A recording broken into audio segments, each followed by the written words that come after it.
នេះគឺជាសកម្មភាពរបស់អ្នកភូមិព្រៃថ្លោឃុំខ្នាតស្រុកពួរខេត្តសៀមរាបក្នុងការដាក់អំពូលដើម្បីបំភ្លឺផ្លូវមិនមែនត្រឹមតែដាក់អំពូលប៉ុណ្ណឹងទេគឺពួកយើងបានស្រោះស្រួលគ្នាកសាងនិងរៀបចំផ្លូវចាស់ៗឲ្យធំជាងមុនដើម្បីងាយស្រួលធ្វើដំណើរមានទាំងការដាក់លូដើម្បីរំដោះទឹកផងដែរដែលការងារនេះគឺពួកយើងបានធ្វើអស់រយៈពេលជាច្រើនខែមកហើយប៉ុន្តែពួកយើងនៅតែបន្តធ្វើទៀតឲ្យតែជាតម្រូវការរួមសូមបញ្ជាក់ផងដែរថាការងារដែលពួកយើងកំពុងតែធ្វើនេះគឺមិនបានលុយខែឬក៏ទទួលការឧបត្ថម្ភពីអ្នកណាមួយឡើយវាគឺជាការងារស្ម័គ្រចិត្តរបស់អ្នកភូមិនេះតែម្ដងចំណាយទាំងថវិកាខ្លួនឯងចំណាយទាំងកម្លាំងខ្លួនឯងហើយនិងចំណាយពេលវេលារបស់ខ្លួនឯង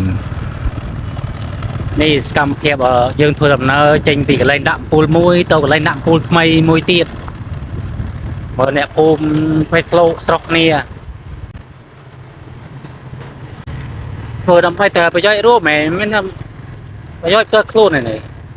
បានប្រយោជន៍ទាំងអស់គ្នា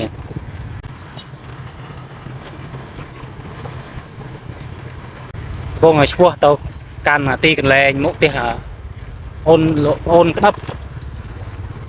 យ៉ាងមិនដាក់នៅមួយកន្លែងទៀតនៅមុខផ្ទះលោកអូនក្តាប់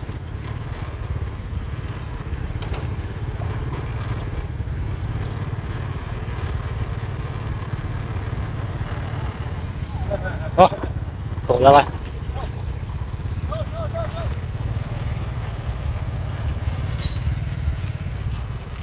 អាយ៉ានេះប៉ាខាងណានេះប៉ានេះឯង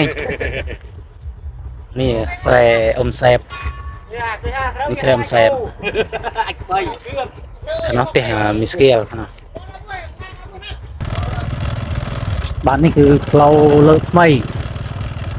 យើងមកដាក់ផ្ទះទៀតតាមផ្លូវលើកថ្មីផ្លូវនេះចាក់ត្រល់បើថាចាក់ត្រង់ទៅដល់ភូមិគោកស្នួលហើយត្រល់ខាងមុខបន្តិចនោះមានផ្លូវកាច់ទៅផ្ទាំងរុន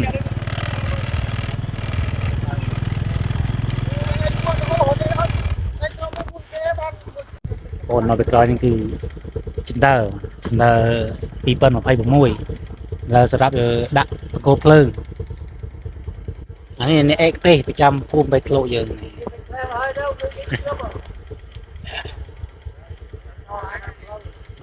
អងលីសំងទៅចាក់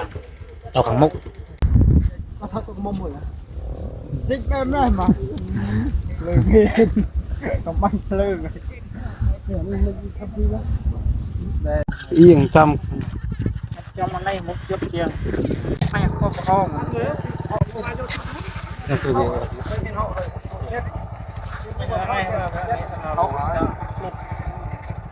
ដូវាស្រែ